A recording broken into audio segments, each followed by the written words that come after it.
Ration card வச்சிருக்கீங்களா அப்படின்னா இந்த செய்தி உங்களுக்கு தான். தமிழக அரசு ரேஷன் கார்டு தொடர்பான அனைத்து அப்டேட்களையும் செய்ய சிறப்பு குறை தீர்ப்பு மையம் நடத்துகிறது. வரும் ஜூன் 13ஆம் தேதி, அதாவது சனிக்கிழமை காலை 10 மணி முதல் மதியம் 1 மணி வரை இந்த முகாம் நடைபெற உள்ளது. இந்த முகாம்ல என்னென்ன செய்யலாம்னு உங்களுக்கு தெரியுமா?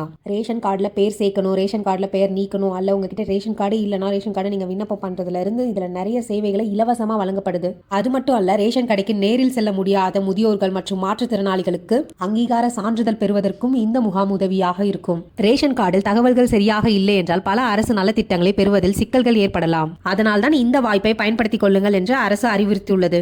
அதனால் ரேஷன் கார்டில் ஏதேனும் அப்டேட் செய்ய வேண்டியிருந்தால் இந்த சனிக்கிழமை தேவையான ஆவணங்களோடு அருகில் உள்ள வட்ட வளங்களில் அலுவலகத்திற்கு செல்லுங்கள்.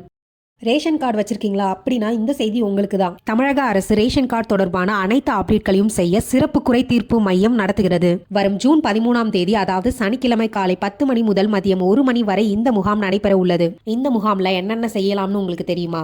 ரேஷன் கார்டுல பேர் சேர்க்கணும், ரேஷன் கார்டுல பேர் நீக்கணும், அல்ல உங்ககிட்ட ரேஷன் கார்டு இல்லைனா ரேஷன் கார்டு நீங்க விண்ணப்பம் பண்றதுல இருந்து இதுல நிறைய சேவைகளை இலவசமா வழங்கப்படுது. அது மட்டும் அல்ல, ரேஷன் கடைக்கு நேரில் செல்ல முடியாத முதியோர்கள் மற்றும் மாற்றுத்திறனாளிகளுக்கு அங்கீகார சான்றிதழ் பெறுவதற்கும் இந்த முகாம் உதவியாக இருக்கும். ரேஷன் கார்டில் தகவல்கள் சரியாக இல்லை என்றால் பல அரசு நலத்திட்டங்களை பெறுவதில் சிக்கல்கள் ஏற்படலாம். அதனால் தான் இந்த வாய்ப்பை பயன்படுத்திக் கொள்ளுங்கள் என்று அரசு அறிவுறுத்தியுள்ளது. அதனால் ரேஷன் கார்டில் ஏதேனும் அப்டேட் செய்ய வேண்டியிருந்தால் இந்த சனிக்கிழமை தேவையான ஆவணங்களோடு அருகில் உள்ள வட்ட வளங்களில் அலுவலகத்திற்கு செல்லுங்கள்.